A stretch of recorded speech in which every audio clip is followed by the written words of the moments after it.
Et ce matin, mon cher Jules, vous recevez un invité exceptionnel. Et oui, un café des sports avec un invité de marque, Maxime. Sud Radio, la radio du rugby et tournoi à destination oblige. Alors on va revenir sur la première journée et les objectifs affichés du 15 de France. Et c'est Florian Grill, le président de la Fédération française de rugby, qui nous fait l'honneur d'être avec nous sur Sud Radio, la radio du rugby. Bonjour Florian Grill. Bonjour. Et bienvenue sur Sud Radio. Alors avant de parler de la grande équipe de France, un mot sur les moins de 20, puisque vous étiez hier à Perpignan, où les Bleuets ont eux aussi surclassé l'Irlande 50-21 sur la pelouse d'Aimé Giral. Est-ce que la relève est assurée ? Ouais, la relève est assurée, et puis on voit de plus en plus de joueurs qui sont passés par les moins de 20, qui tapent à la porte de l'équipe de France ou qui en font partie, les Atis Sogbe, les Calvin Gourg, etc. Donc c'est extrêmement intéressant. Louis Bielbiaré y était passé aussi. Bon bah voilà, la relève est là et la formation marche bien. Ouais. Et concernant le 15 de France qui lui s'est imposé jeudi soir 36-14 face à l'Irlande, est-ce que vous êtes satisfait de ce que vous avez vu au Stade de France ? Bah, on a vu 55 minutes de très très haut niveau, une équipe de France très peu pénalisée, je crois qu'il y a 4 pénalités sur l'ensemble du match. Voilà, il y a eu un moment un peu plus difficile dans le match, mais franchement, c'est un premier match du tournoi, il a incroyablement réussi, c'est les Irlandais en face. Donc on a beaucoup d'ambition et beaucoup d'envie pour ce tournoi, et puis surtout un score d'audience aussi à la télé qui est énorme, 7,2 millions de personnes. C'est le record absolu pour une ouverture du tournoi.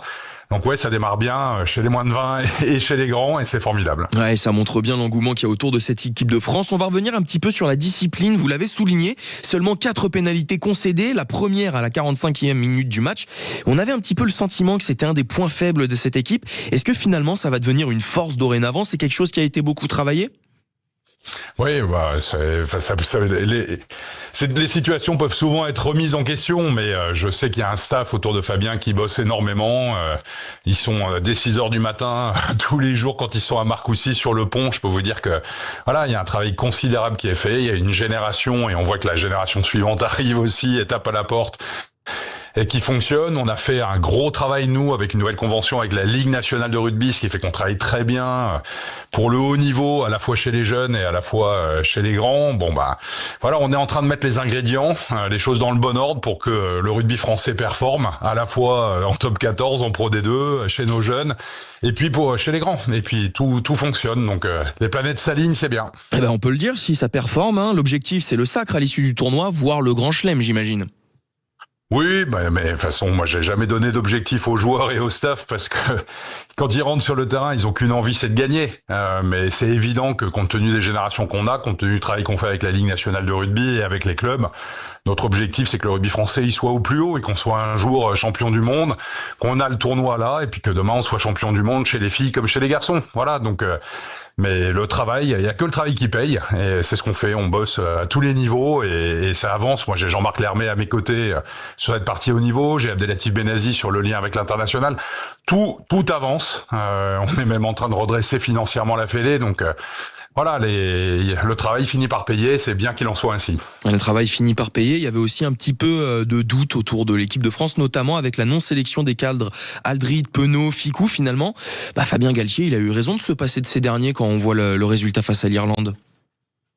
Oui, bon, il n'est pas impossible qu'ils reviennent. Vous savez, le rugby, il y a toujours des aléas, et donc je pense qu'on compte sur eux aussi. On aura aussi la Nations Cup qui démarrera cette année et qui va être des enjeux énormes, avec des déplacements dans l'hémisphère sud et ensuite les matchs en France. Donc voilà, l'équipe de France aujourd'hui, c'est une quarantaine ou une cinquantaine de joueurs qui doivent être, compte tenu du nombre de compétitions, on a prévu, y compris avec la Ligue, des temps de repos pour les joueurs. Et la réalité du jour est pas celle du lendemain. Mais oui, on est très content de tous ces jeunes qui frappent à la porte, les deux porteurs et autres qui ont des compétences et des capacités énormes. Et franchement, les voir arriver en équipe de France, c'est normal. Ouais, un seul changement, je crois, dans la liste pour le match face au Pays de Galles, c'est Calvin Gourg qui est remplacé par Gaëton. Finalement, on est dans la continuité de ce qu'on a vu face à l'Irlande. En tout cas, on veut l'installer, cette continuité. Oui, et puis le Pays de Galles, ils vont être piqués par leur défaite face aux Anglais. Ils seront chez eux pour leur premier match du tournoi chez eux. Il y aura beaucoup d'ambiance, beaucoup d'envie. On basculera sur TF1 pour l'occasion, puisque le tournoi va alterner entre France Télévisions et TF1. Mais je suis sûr que là encore, les audiences seront au rendez-vous. Et puis une forme de compétition entre les deux diffuseurs. C'est très bien qu'il en soit ainsi. L'envie de rugby est phénoménale dans ce pays. Je l'ai vu à Perpignan, je le vois sur les matchs des féminines aussi. Partout, voilà, il faut qu'on se rende compte qu'on a besoin d'un rugby français comme ça en haut, très visible, mais que du coup, il faut aussi que les collectivités comprennent qu'il y a besoin d'améliorer les installations des clubs amateurs, parce que ça aussi, c'est un enjeu. Ouais, mais on a le sentiment quand même que de plus en plus, on se dirige vers ce chemin finalement.